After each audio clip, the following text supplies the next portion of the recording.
I can go ahead and take the derivative of both sides with respect to t. And it's with respect to t because that's what I want. So when I do that, the derivative of sine theta is cosine theta, but we're with respect to t, so we have to do it implicitly, and we have to multiply by d theta dt. On the right-hand side, the derivative of y over 13 is 1/13. That's just the constant that's out in front of the y. And then again, since it's with respect to t, I need to multiply by dy dt. Okay? After you take the derivative, then you plug in your values. Okay? I'm not plugging in numbers for x and y or theta until I take the derivative. After that, then I can say, okay, now I'm going to plug in what I need, and I need for x to be 7.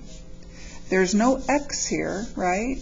There's no x, but I will need x for this cosine of theta value. So I need cosine of theta when x is 7. Well, cosine is adjacent over hypotenuse. So cosine of theta is 7 over 13. So I get 7 over 13 d theta dt is equal to 1 over 13 dy dt. Oh, I'm sorry, they gave me dy dt. dy dt was -5. So now if I go ahead and solve this for d theta dt, I have a 13 on each denominator, so when I multiply both sides by 13, that'll be gone. Divide both sides by 7, and we will get -5 over 7. So that's how I would do that one. Remember, units for theta are always in radians, and units for time in this case were minutes. Not that we need that here, but in general, if that was an FRQ, we might need units. You guys, on an FRQ, if I ask you to give me units, that's always worth some points. So if you forget that, then you're losing easy points. Okay? So that was one related rates question. Let's go do another one. Let's do number 18. In number 18, we have a cylindrical tank. And I love tank problems because in a cylinder, not a tank, I like a cylinder problem. In a cylinder, what's good about a cylinder is that R is the same throughout the entire problem. R never changes. It's not like a cone where R changes. Once you find R, you can put that number in and it's good for the whole problem. So in this problem, it says that the tank is being filled with water at a rate of 4 cubic meters per hour. So right there, they are giving us a rate, so it's a d something dt. And look at the units, cubic meters per hour. Well, hour is the time, cubic meters is the top. So since it's cubic, I know I'm dealing with volume. Okay? So they're giving me that dV dt is 4 cubic meters per hour. Then it says the tank has a circumference of 20 meters and a height of 40 meters. So here's the height over here. The circumference is 20, which circumference is 2 pi r. That's one of the formulas I need you to know, circumference and area of a circle. Okay, so essentially they told me that the circumference was 20, but really what they're doing is they're giving me information to find r. So r here would be 20 divided by 2 pi, or 10 over pi. So throughout this whole problem, r will be 10 over pi. So when they give me this formula for volume, volume is pi r squared h, immediately I can put in 10 over pi for r and I won't ever have to change that. Now this is my new volume equation for this whole problem. Okay? Not true with a cone. With a cone, that's different. You have to mess with that. But for a cylinder, once you find that number, you put it in and you leave it. Okay? All right. So in part A here, what is the volume? Are they asking for a rate or actually the volume? Well, they're just asking for the volume. So if they ask for the volume, do not take the derivative. Because when you take in the derivative, you're getting a rate. So you don't want a rate here. Be sure to read the question and answer what they're asking, okay? Here they just want the volume, and here's my equation for volume. So I would say here, when the water is 25 meters, it should be like deep or something. 25 is the height. That was, anyway. When h is 25 meters, then the volume will be pi times 10 over pi squared times 25. And in this case, we were told to indicate units of measure. So this is a safe stop spot, so I'm not going to simplify it. I'm just going to leave it like that. And volume would have what units? Well, they gave it to me right here. Volume will have cubic meters. So you can write out the words cubic meters, or you could say meters cubed like that. Either one of those is fine. Okay? Are we doing okay? In part B, now they're asking for a rate. And they're asking for the rate, the height is changing. So we're trying to find Dhdt when the water is 25 meters deep. So when h is 25. Okay? So I'm going to pull up my volume equation. And I'm not going to go to this one, I'm going to go to my simplified one, because again, r is not changing. So v is equal to pi times this. And this thing doesn't bother me because it's just a number. It's a little bit of a messy number, but I'm just going to leave it. We could simplify it, but that, we don't have to. So I'm just going to leave it. So there's our volume equation for this cylinder. I want Dhdt, so I'm going to come in and take the derivative of both sides with respect to t. And I get dv dt is equal to, this is just the coefficient of h, so it's like a 2 sitting there or something like that. So this is like a 2h, and the derivative of 2h would be 2. So this will just be this coefficient. And then we need Dhdt because, again, we're doing implicit differentiation. We're taking the derivative with respect to t, not h. And again, after you take the derivative, then you plug in your numbers. So I'm going to say when h is 25, dv dt we were given in the problem. That was our 4, right? 4 is equal to pi times 10 over pi squared times dh dt. So in this case, there was no place to plug 25 in for, was there? So in this case, I actually didn't need this when h is 25, because this is true all the time in this situation. Okay? So this is one of the rare cases when I would not have needed that when h is 25. Okay? Now lastly, we solve for dH dt. So guys, since dH dt has this as its coefficient, the easiest thing to do is just divide by that whole thing.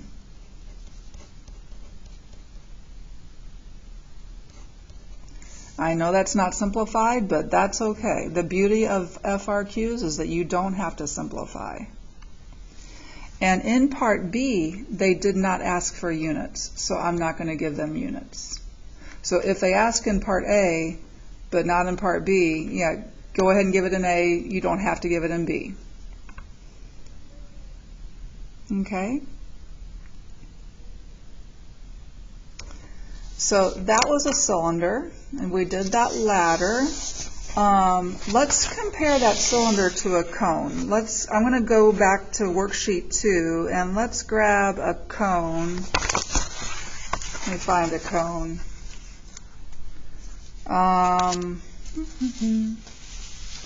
Why don't we do number 9? Let's do number 9. This is worksheet 2. Okay, it says that we have a cone, a right circular cone, point down, with a height of 10 inches and a radius of 2 inches. So we've got this cone.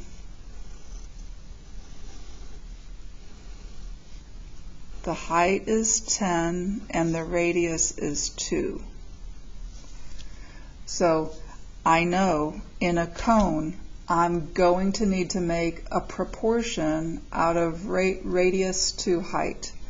It happens every time because this is going to be filled with something, and that proportion of radius to height will be the same throughout this entire cone. So I'm going to say radius is to height as 2 is to 10. And from this, I may have to solve, I haven't read the whole problem yet, I may have to solve for R or I may have to solve for H, but I'll have to solve for one of those. Okay? But I know that that's true in this problem. Okay, now let's go finish looking at the question. The radius of the water surface, so this radius here, that radius is increasing at a rate of 0.5. So they are giving me Ddt, and they're saying that's 0.5. It's increasing, so 0.5 is positive. Determine the rate, the volume is changing. So we're going to find dV dt when the radius is 1.5. So when the radius is 1.5. I like to write down what I'm given as a rate and what I need to find as a rate, because that tells me, they gave me this equation, but these tell me what to get rid of in this equation. I need to get rid of that H, because I only want R and I only want V. So here's my equation for volume. I need to change H, replace H with something with R's in it. So I'm going to come over here and solve for H. So when you cross multiply, we get H is equal to 5R. So I'm going to put 5R in for H.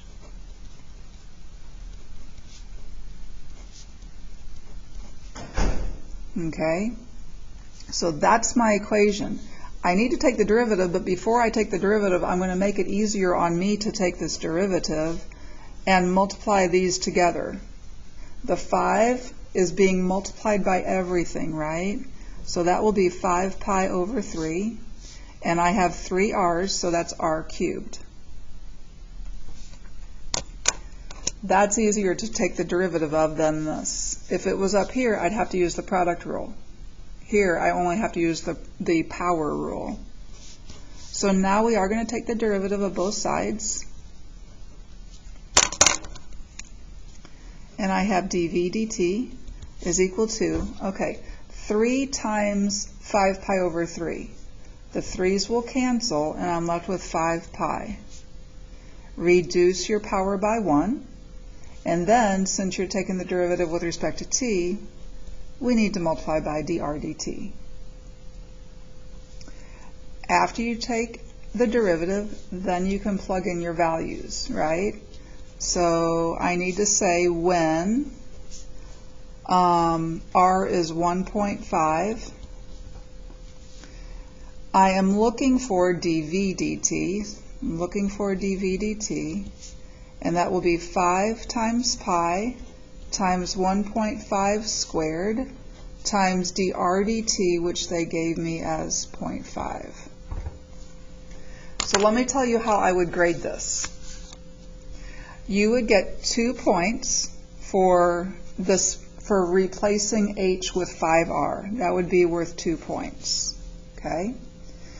Then your correct antiderivative. Your correct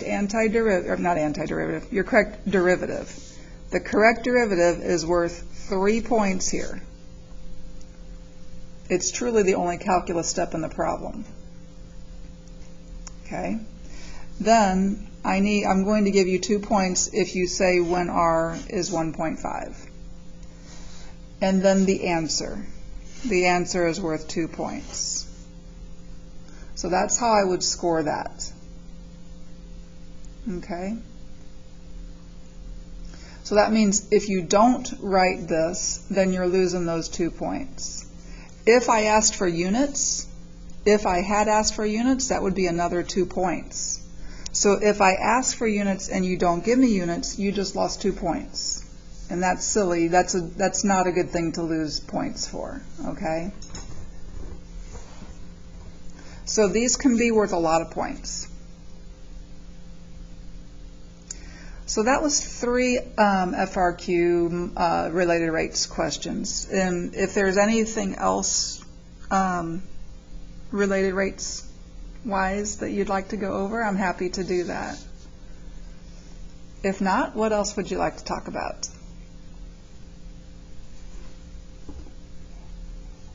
For number 3 on worksheet 6, let's take a look.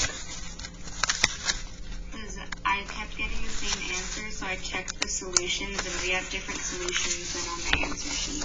Oh, really? Yeah. Well, that's not good. Okay. Did I change your B to this? No. Oh. And A is also different. Oh my goodness. That means you got my my old one. I'm sorry. That was my fault. That's So, okay. yeah, you're right. That wasn't there. Yeah. Okay. Sorry about that. Yeah. That's okay. I changed it on, so I have I have my school computer and I have my personal computer, and my personal computer is always up to date. That's the one I keep really up to date. And I think I transfer everything to my school computer, but sometimes it doesn't. I'm making myself a note right now, but I apologize for that. That's totally my fault.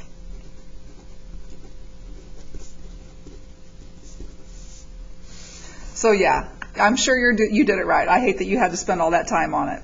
I will say this though, Sophia, there are times when I'm given a test where I just messed up and I didn't put the right answer in the choices. There are a lot of, and I'm thinking of this one in particular, and from last year, that there was no correct choice. I know what my thought process was with it, and it was a matter of the interval notation. I just put the wrong thing down. Anyway, I had students who were very upset with me because they had spent a lot of time on that problem, and they feel like they could have done better had the correct answer been there. So if there's ever a time during a test, especially when you think that the answer isn't there, let me know and say, Miss Murray, can you take a look at number 3 and make sure that that your answer is there? And I will scour it and make sure that it's there. And then go on. Then you keep on working. Never just sit there and spin your wheels and think that you're doing something wrong. Always ask me. Okay? Now, if you know that you don't know what you're doing and the answers that you're getting isn't there, then I can see why you might hesitate before asking. But I will never ridicule you if you ask me, and I won't say, well, what's wrong with you? I won't do that. So just ask. Definitely. Was there another one that wasn't there as well? Because I think I made a couple of changes to that at one point. Oh, I'm making a note. Okay. Would anybody like to do number 3? I'm sure you did it right, Sophia. Or is there another one that you would like to do? You guys, I will tell you that the test is so similar to this review sheet. I think that... Can we go over 13? Sure. Absolutely. Now, I will say this. And I told, let me put this back up here. Hang on. Because I know I have some students in here from my virtual class, and I need to let you know the outline. So let me grab the outline real quick.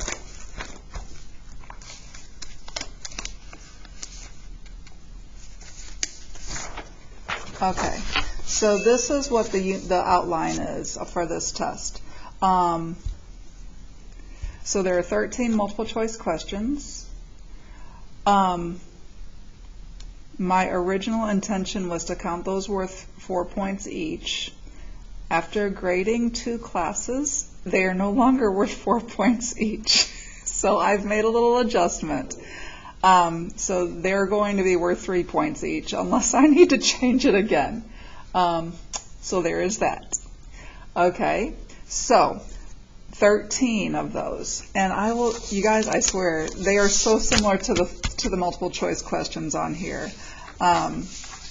So anyway, okay, and then there are only 3 FRQs, only 3 of them, but they're worth a lot. They're worth a lot.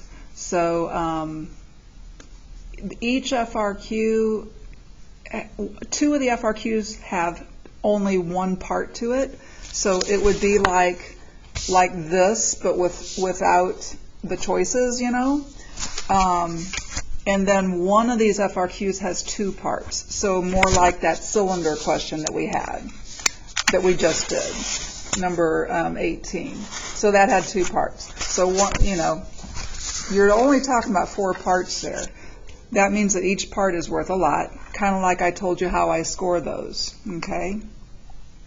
4 implicit differentiations, like worksheet 1, or like the ones from the worksheet 6, 6 derivatives of logs and exponentials, or a combination. And sometimes I can combine implicit with logs and exponentials. That's why these numbers don't add up to these to 16. Oh yeah, they do add up to 16. Never mind. Okay. Well, anyway, derivatives of logs and exponentials. Derivatives of a function its inverse, there's only 2 of those. So only 2 of those. And then the related rates. So the related rates are these 3 FRQs. Okay? So, I mean, like the ones that we did. So when I'm making test questions, I don't give you the hardest ones from the worksheet, but I also don't give you the easiest ones from the worksheet in general. They're going to be the middle of the road ones. So nothing extremely hard or nothing extremely easy. Okay? But anyway, I'm glad that you asked for this problem, because this is an FRQ, but it's not a related rates FRQ. And I'm happy to go through it. Just know that if these questions are on the test, they would be as a multiple choice question.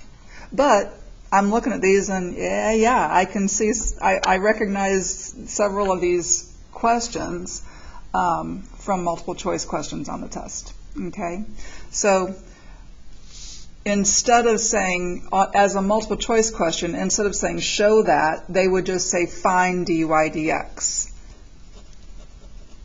So let's treat this like it would be a multiple choice question. Let's find dy dx. So I'm given this y cubed minus xy is equal to 2.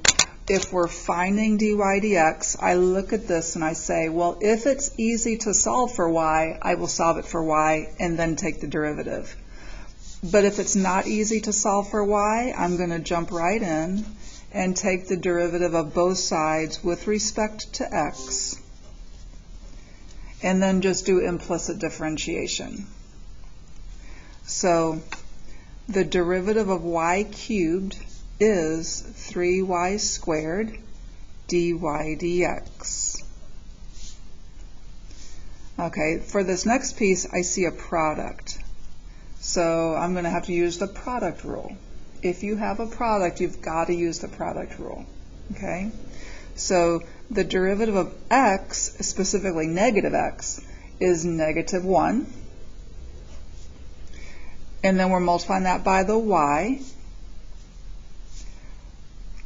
And it would be a plus for the product rule, but I have a minus. So minus x, I'm leaving that alone, times the derivative of y is 1 dy dx. And that is equal to the derivative of 2. And the derivative of 2 is 0. Once we're doing implicit, and we're going to get a little bit more complicated as we go, you're going to want to keep that 2 and don't do it. When you take the derivative of a constant, it's just 0. It's a really common mistake I see for people to put that 2 down. And on the multiple choices, it'll have a choice for if you put a 2 there. So be careful for that. All right, I'm going to collect my like terms here. I'm collecting my like terms, and as I do it, I'm going to factor out a dy dx. So I'm factoring out a dy dx, so I have 3y squared minus x. And then I'm taking this negative y to the other side, so it'll be a positive y. And then divide both sides by what is with your dy dx. Keeping your x's and y's straight. And that should be your answer. So essentially here, they just gave us the answer, and we just had to do the work knowing what we should get. So that was that. So even though this won't be an FRQ, that can very easily be a multiple choice. Now for part B, write an equation for the line tangent to the curve at the point -1, 1. Well, if we're writing an equation for any line, I need the slope and I need a point. That's always where I start. I need a point and a slope. So they gave me the point, so I need the slope. So the slope of the line tangent is the derivative, right? So for the slope, I'm using the derivative. And in this problem, this question is why they gave you that. Because they didn't want you to make a mistake finding your derivative and then use that throughout your whole problem. It would have made it harder for them to grade. Okay? Because if you do make a mistake here and you carry that same mistake to your other points, you get it counted off the first time, but they will grade these using that mistake. And if you do the work right, it's counted correct. Okay? They call that something, but I forget what that's called. Okay, so we want to find the slope at this point. So I'm plugging in. I'm going to say at -1, 1, dy dx is equal to, so I'm putting 1 in for y, so I'll have 3 times 1 squared minus a -1. So this is 1 over 3 plus 1, so 1/4, even though this would be a safe stop spot. And here I boxed it, but I don't want to box that. I don't want to box that because I wasn't asked what is the slope. I was asked what is the line, what is the equation of a line. So the equation of a line would be y minus the y value is equal to the slope times x minus the x value. And if I want to, I can box that because that is what I'm trying to find. My advice to you is don't box unless you're safe stopping. If you're safe stopping, then box. But since I'm not going any further, there's no reason to box this. Here's the problem though. If I had boxed this over here, then I would be declaring, hey, here's my answer. So this is the equation of the line right here. That would be a problem because, of course, that's not the equation of the line, that's just the slope. So be careful boxing. Make sure, if you have to box, make sure you're boxing the answer and not an intermediate step. Okay, for part C, find the coordinates of all the points on the curve at which the line tangent to the curve at that point is vertical.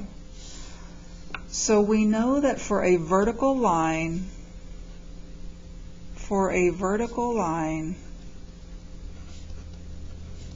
the slope is undefined.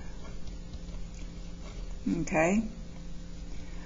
For problems like this, AP usually gives a point for stating that, which means if you don't state it, you're not going to get that point. If you just dive in and start working the problem, you're not going to get that point. A good rule of thumb on an FRQ is this. If somebody came in and knew a little bit about calculus, but not as much as you do, not as much as it takes to work this problem, they should be able to follow what you did. Okay? So if you just come in and make whatever, if you just take shortcuts, you might be right, but you're not communicating what it took to get there. So put on your paper what it would take if somebody came in trying to follow what you were doing. Pretend you're tutoring somebody, and what would you tell them? Okay, that's what you should put on your paper. So my slope is dy dx. So, and again, they gave me the slope.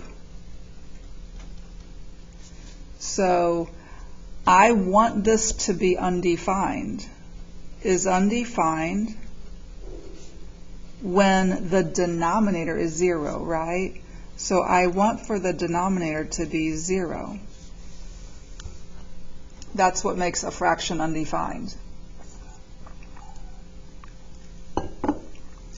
So usually when I get here, I just solve it for x or solve it for y or something, but now I have an x and a y, and so I'm thinking, what the heck? I have an x and a y, how do I solve this? Well, if we have two unknowns, we need two equations. So I need to go back up in the problem and find another equation that relates x and y. And they gave it to me right at the start. So I know that y cubed minus xy is equal to 2. I know that that's true. I also want this to be true. So there's two equations and two unknowns. So this is solving a system of equations. The easiest way here to solve the system would be substitution. So I'm going to take this equation and solve it for x, because that's the easiest thing to do here. So x will equal 3y squared. And then I'm going to put that value of x in for this x. So I'll have y cubed minus 3y squared times y is equal to 2. So that's y cubed minus 3y cubed is equal to 2, which is negative 2y cubed is equal to 2. Y cubed is negative 1, so y is negative 1. And now I need to find the point, so I have to go now and find the x value. I'm going to go right here because x is negative 3y squared. So 3 times 1 squared is 3. So my point where there is a vertical tangent line is 3, negative 1. I think yesterday in tutoring I was doing the same problem because somebody asked about it. And I got these two equations, and instead of solving for this x, I solved for x here, and put that expression in for that x. And it worked out, we got the same answer, but it took like, I don't know, 5 more steps. It was not pretty. So definitely take a look at this and look at which one would be easier. Now, where was the calculus in this problem? The only calculus in this problem was discussing this vertical tangent line. That was really the only calculus in this problem. The rest of it, the time-consuming part, was just algebra, right? So to me, this would not be a good FRQ because I want to test the calculus, not your algebra. So I would not expect anything like that on one of my FRQs. Let's find the second derivative because that might pop up on the test. So let's find the second derivative. We've got dy dx is equal to this thing. And we want to take the derivative again. So we're taking the derivative of both sides with respect to x. With respect to x. So here we're going to get the second derivative is equal to, okay, we need to be careful here because we have a quotient, right? This is a quotient. So we have to use the quotient rule. So I'm going to start up on top and take the derivative. So the derivative of y with respect to x is 1 dy dx. So I'll have dy dx, and then I multiply that by the bottom left alone. Minus is part of the quotient rule. Now I'm going to leave the top alone and multiply by the derivative of the bottom, right? Well, the derivative of the bottom for this first piece will be 6y dy dx. And then for the second piece, it's just a negative 1. And quotient rule, all of this is over the bottom squared. The bottom squared. So that looks like a real mess, but we do get to just go plug in these values. So we're plugging in these values.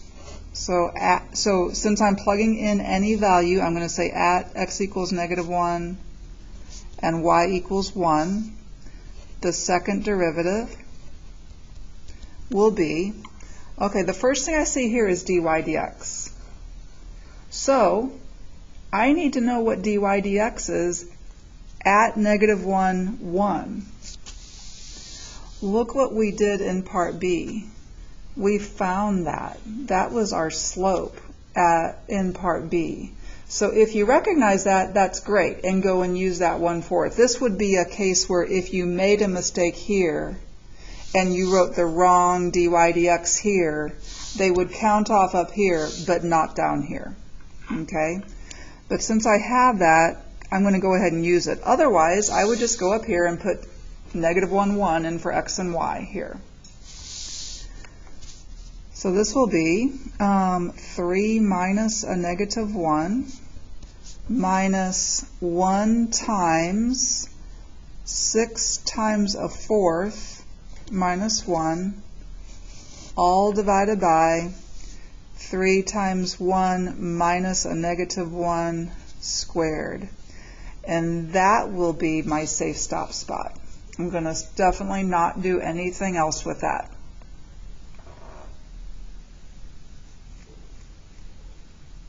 Okay? So these second derivatives can get messy fast, especially if you have a quotient that you're dealing with. But just take it piece by piece and you'll be okay.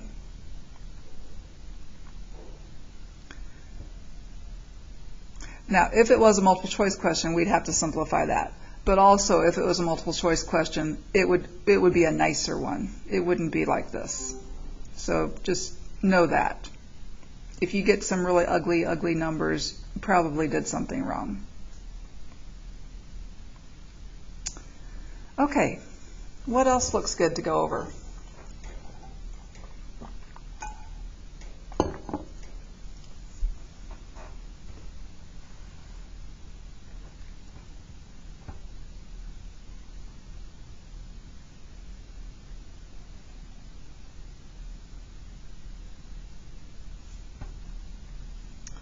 What else looks good, guys? I'm going to look back through our worksheets. Do you want to do any more just implicit differentiation? Because there's 4 of those problems on the test. Do you want to do any more of that?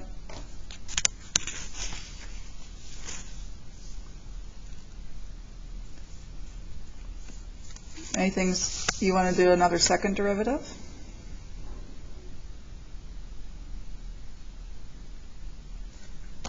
And you keep going, and then whenever you see something you'd like to do, let me know.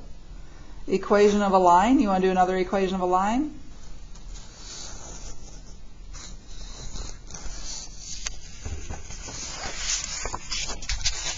How about another related rates? We could do a sphere. You want to do a sphere? Yes, please. Okay, let's do a sphere. A spherical snowball.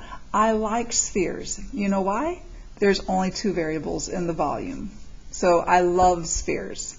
I like it. I like the ones where there's only 2 variables. Well, and it's v equals. So really, there's just one variable. These are okay. In my book, they're okay. All right, so we've got a spherical snowball, and this is like some magical snowball because it's melting in such a way that it's always a sphere. The volume of the snowball is decreasing. So as soon as I see that, volume decreasing at a rate of 7 cubic centimeters per hour. So I know dV dt is equal to, and it's decreasing, so I need to make it a negative 7 and cubic centimeters per hour.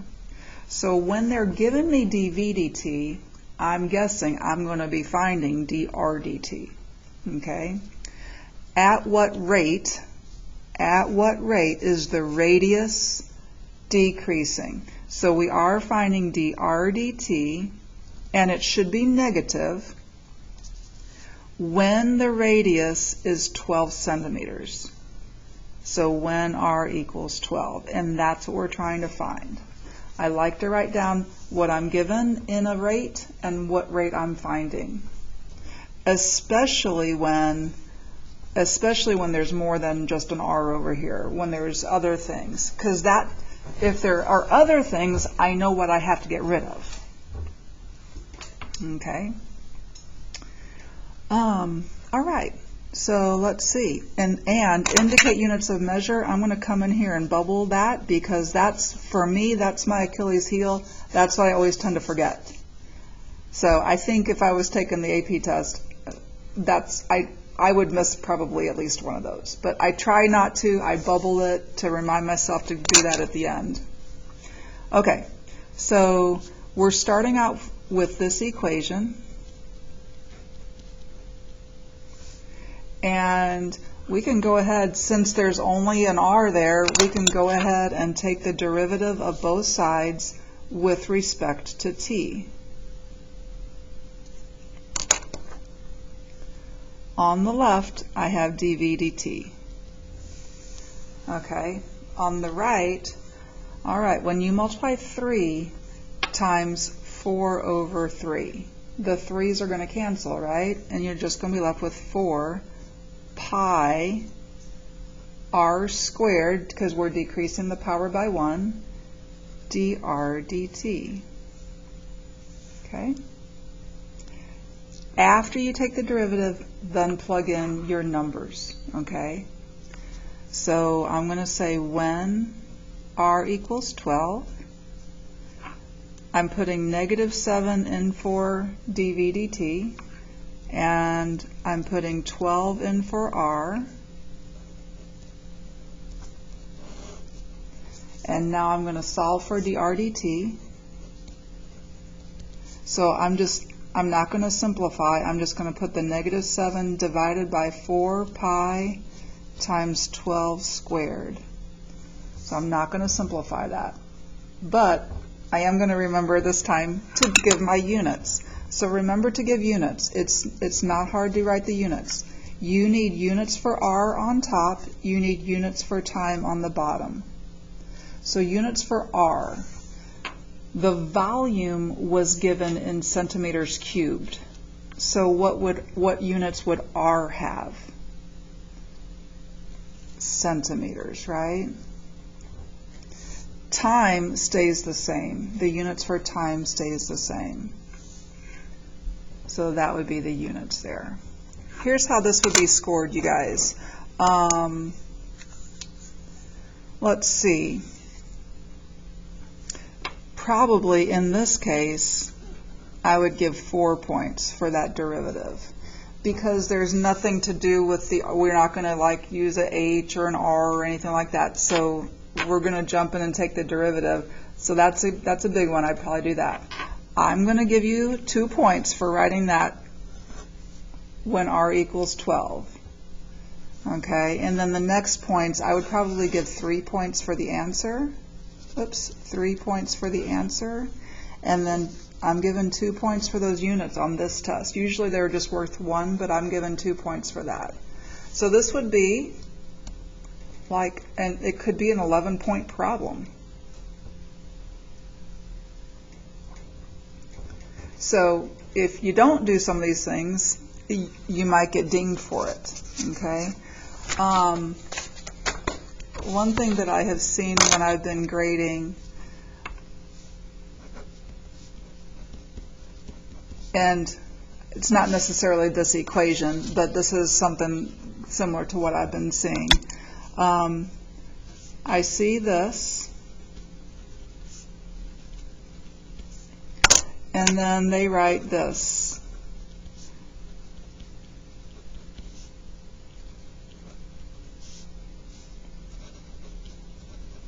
Okay, is that wrong?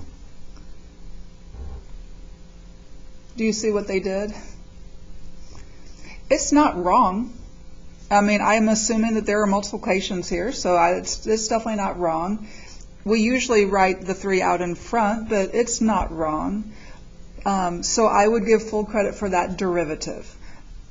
Taking the derivative is big, so if you make a mistake on taking the derivative, that's going to cost you some points. So make sure you do that right. But then I've seen, for some reason, I've had several people just, I don't know if they don't like pi, maybe they're tired of pi, I don't know, but all of a sudden their next step has no pi in it. Don't know what happened there. So, and I wrote, you lost your pi, because I don't see it anymore. It was there and now it's gone. Don't know what happened to it.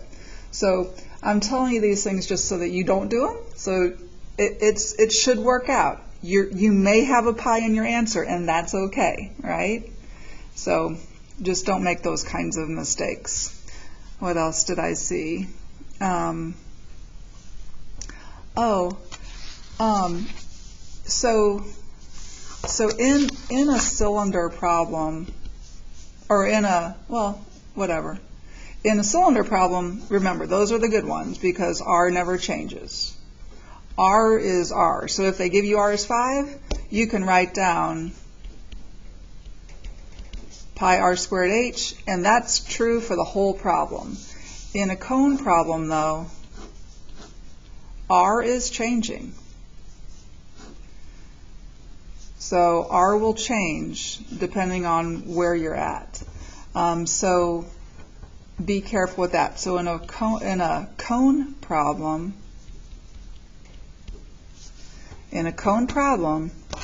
your first step has to be either get rid of the R or get rid of the H. Put something in for R that has H's in it, or put something in for H that has R's in it. How do you know which one? It depends on what they gave you or what you're trying to find. Let's say that they gave you dV dt and you're trying to find dr dt. Well, if that means you want V and you want R. So you want V and you want R. Get rid of H. So come over here, given their information, whatever it is, replace H with R's. And then go ahead and simplify before you take the derivative. Okay?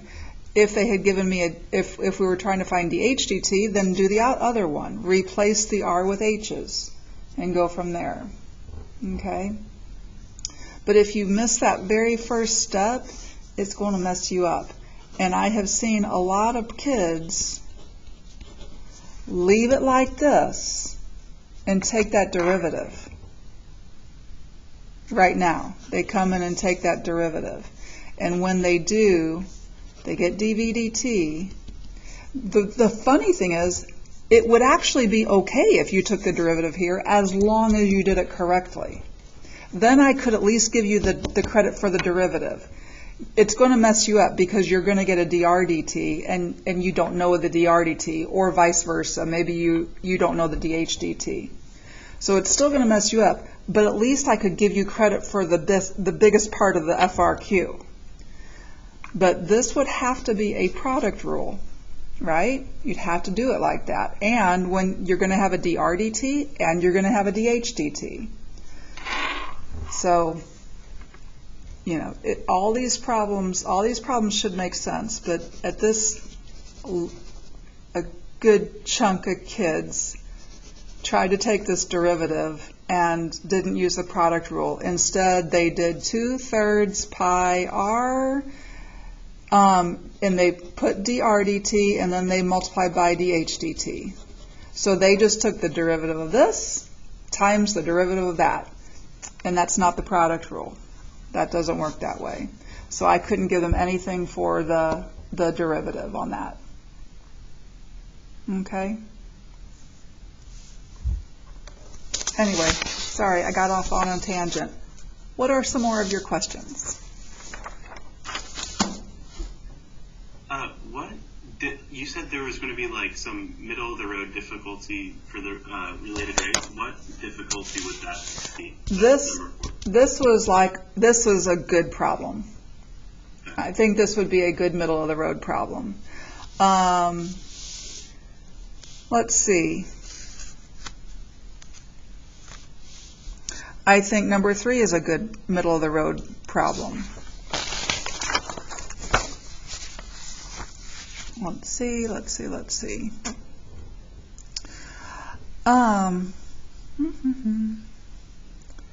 You should definitely expect a ladder problem because AP likes those, so that means I need to make sure you like them too. So you should expect a ladder problem.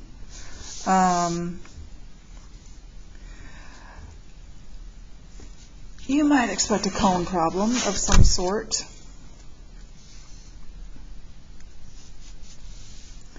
Oh, let's see, a cylinder. I like cylinders. I like them. I like them too because, well, anyway, I do like those. Number 12 is a conceptual one. That would make a good bonus.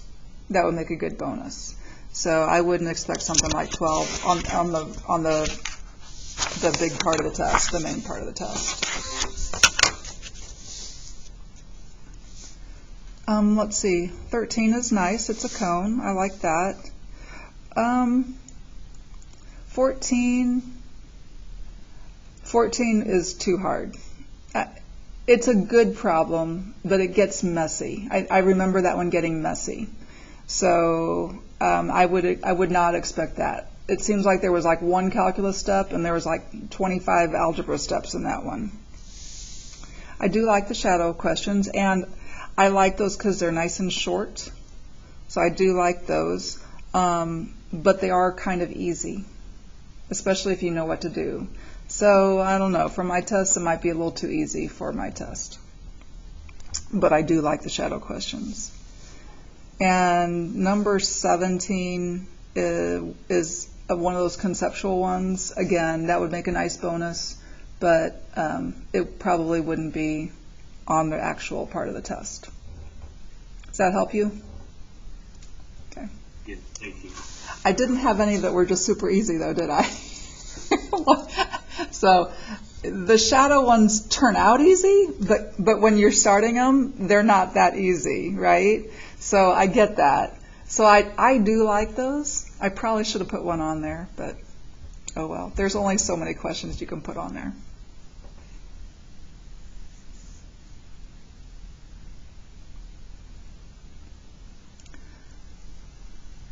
Although I don't like 9/16. What was with that? I don't know where that came from, but I like 4 better than 9/16. What else? Let's keep on going through here. Oh, do you want to do any derivatives of logs or exponentials? Anybody? Sure. Would you like to do it off of worksheet 6, the multiple choice, so that we have to get to a choice, or do you want to do one like these?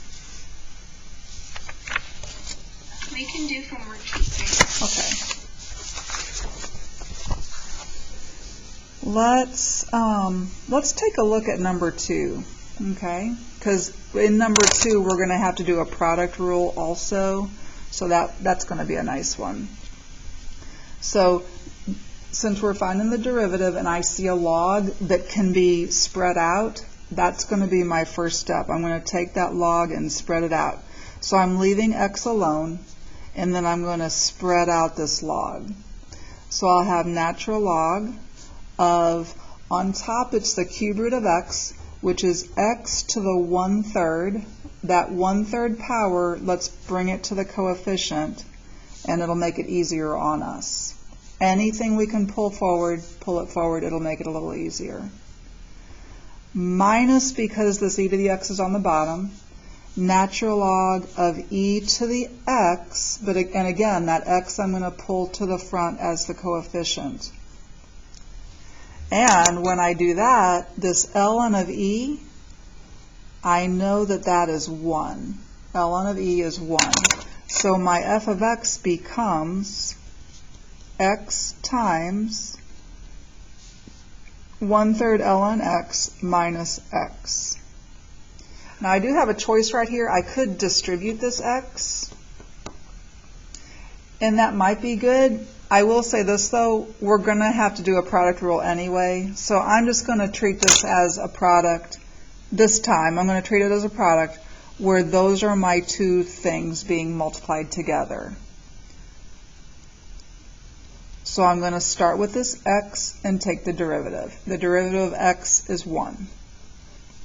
And I'm going to multiply that by the entire second term. So 1/3 natural log x minus x. Okay. Plus, now I'm leaving this x alone, and I'm going to multiply by the derivative of this. So the derivative of 1/3 natural log x is 1/3 times 1 over x. And then the derivative of negative x is negative 1. Okay, I'm not even going to think that that is over here. I'm going to clean this up a little bit. So I have 1/3 natural log x minus x. And now I am going to distribute this x through here. So this is going to be, when I distribute this, the x's will cancel, and I'll just have plus 1/3. And then here I have another negative x. So I have 1/3 natural log x minus 2x plus 1/3. Okay, so that looks like something that could be over here. And I look over here, and it's not there. So what would I do in this situation? I would go and take a closer look at my choices. So choice B has no natural log x in it, so I know that can't be the correct answer. C does have a natural log x in it, and it's over 3. That looks like this first term, but then it doesn't have a plain x term in it, so I know that cannot be it. Part D, that just looks like a nightmare. Look at those exponents. That is nowhere close to what I have. So I'm going to rule that one out. So by process of elimination, I know that the answer is A. However, let's see what they did to get there. They like to do this. What they will do is, when you have more than one term, and there is a fraction or fractions involved, they will take that fraction and factor it out.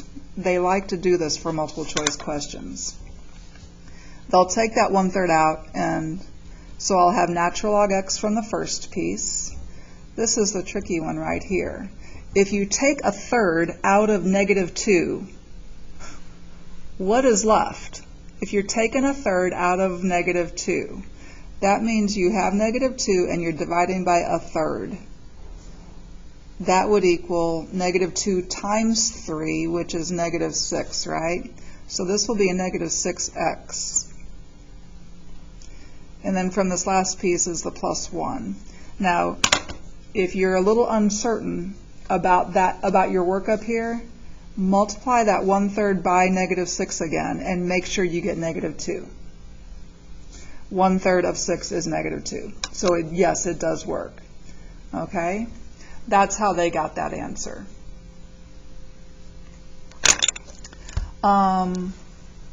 Let's take a look at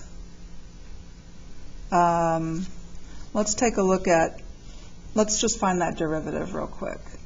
We want to find the slope of the line tangent, so we're finding the derivative. So y prime is equal to, I've got to use the product rule again. So the derivative of e to the x is just e to the x. Leave your other log alone. Oops, I keep doing that, writing a g there. Okay. Now I'm going to leave the e to the x alone and multiply by the derivative of log base 9 of 4x. Don't like log base 9 of 4x, so I'm going to change it. Since I don't like log base 9, I'm going to change that using my log property that says that that is equal to, this is equal to natural log 4x divided by natural log 9. That's not too bad. I don't mind that because that natural log 9 is just a constant. I'm going to write it on the bottom and forget about it. And then I'm just taking the derivative of this natural log 4x. And the derivative of natural log 4x, the 4x is on the bottom. The derivative of that is on top. So that's my derivative. This is the derivative of log base 9 of 4x. Of course, these 4's can cancel, and I'd have a 1 up on top. Now when I go and plug in, I would be plugging in x is 1/4, y is 0, but there are no y's over here, so I'm only going to be plugging in a 1/4 for x. I'll have e to the 1/4. Log base 9 of 4 times a 1/4 is 1. As soon as I see a log with a 1 as the argument, that whole thing is 0. That's 0. So I have e to the 1/4 times 1 over a 1/4 is 4 divided by natural log 9. So this is my answer right here. And that answer choice is on this copy of the worksheet. Sorry about that. My in-class people, I gave them this packet, so I know that it was right for them, but I feel bad for all my virtual kids. Oh well. Okay. So those were good. Anybody want to do this one? Find this derivative? Yeah? So the first thing I would do is expand that log, right? So we're not taking the derivative yet, we're just expanding the log. So we'll have natural log of e to the x, but I'm pulling that x out in front. Minus, because this is on the bottom, minus natural log of e to the 2x plus 1, and there's no exponent on the whole thing, so that's just it. Now this natural log e is just 1, so this becomes x minus natural log e to the 2x plus 1. Now I'm finally ready to take the derivative. The derivative of x is 1. Then I have the derivative of this natural log. So for a derivative of natural log, there's no natural log in your answer. It's always a fraction. Whatever is this argument, that goes in the denominator. And then we have to use, there would be a 1 here, but we have to have the chain rule because this is not just a plain x. We have to multiply by the derivative of this. So the derivative of this, the derivative of e to the 2x is e to the 2x times 2. So that would be dy dx. I go over here and that's not there. It's almost there. D is really close. D was meant to be a good distractor. That was if you took the derivative of x and you got x, which is another common mistake that kids make. So these common mistakes, I will make the choices based on that. That's what AP does. Okay? So, but this one can't be right because of that x. So it has to be one of these. I can see that they added these two pieces. So they got a common denominator here. The common denominator is going to be e to the 2x plus 1. For this 1, I need for its denominator to be e to the 2x plus 1. So I need to multiply the top by e to the 2x plus 1 as well. So that's going to be e to the 2x plus 1. And then we subtract this numerator, and I don't have to multiply it by anything because this was just a 1 over there. And now we can combine these two terms. So e to the 2x over e to the 2x plus 1. Okay? So this is over here, I'm sure, and I think it's B.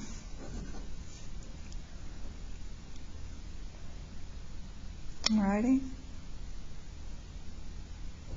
So, you know, this is a pretty good problem. This is a nice level of difficulty problem, I think. Especially when we only have 13 questions. You shouldn't expect too many just super, super easy questions. Although, I think there is one that is pretty easy. But anyway, maybe not. Maybe not. Marie? Yes. The last test, I just kind of felt like I was very rushed with like the time, because I felt like even though I understood it, it just took a while to get through some of the problems. Is this one, you think, like this similar with like time management, or better? I think it's better. I think it's better. The first test was just a booger. It was just nasty. It was just a bad test. It would have been a good test if we were reviewing for the AP exam in the spring. Then I could throw something like that at you. But for your first test, I apologize for that. That was just a nasty test. So I think that this test is much more like your worksheet packet, okay? Whereas that first test was not. So I think you'll think that too. I hope so. You'll let me know. Although after fifth period took it, I looked around, I said, so, what did you think? And somebody said, oh, it was way better than the first test. And a couple people were shaking their heads. And I was like, oh, no. Oh, no, don't tell me that. I said, was it different from your worksheets? And she said, no. No, it's not different. It doesn't mean it's good. It just means it's not different. So if you feel good about what your worksheets, then you should be in good shape for this one.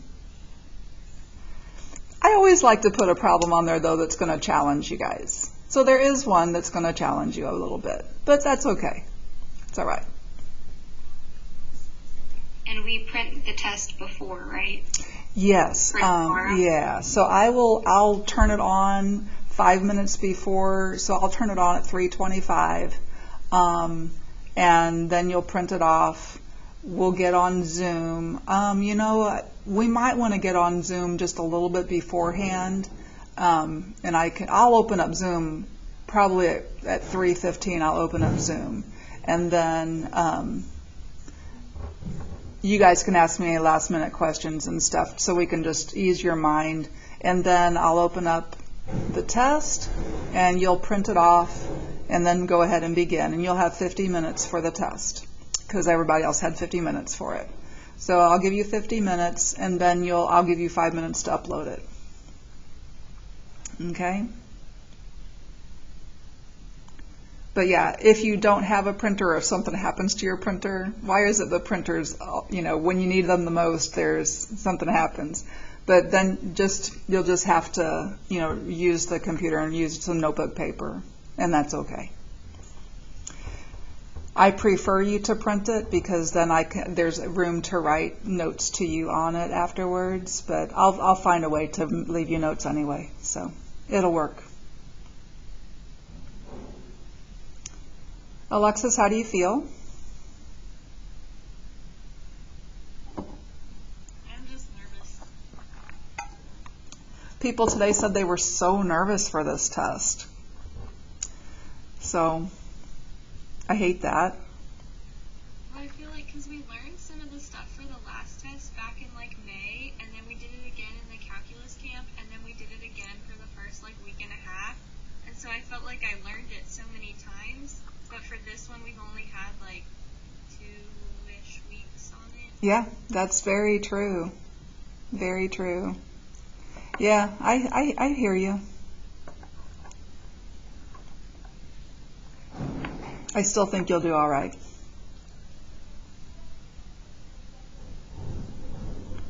Okay, guys. Well, I've kept you long enough, unless there's another question. You guys have anything else? Okay. Augustus, did you have any questions? Or Giselle?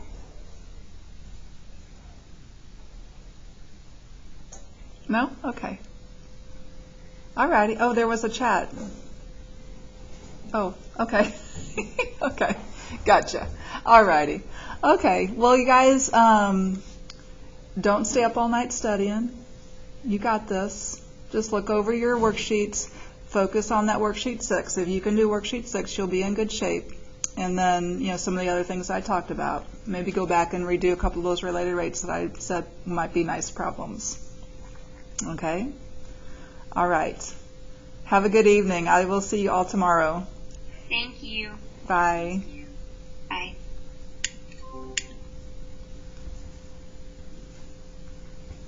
Hey there. I just got off Zoom. Oh, wow. Yeah, I know, right? You guys are on there way later than I usually suspect y'all are. We have a test tomorrow. Sorry for not having my mask on. We have a test tomorrow, and so I was doing tutoring. Okay.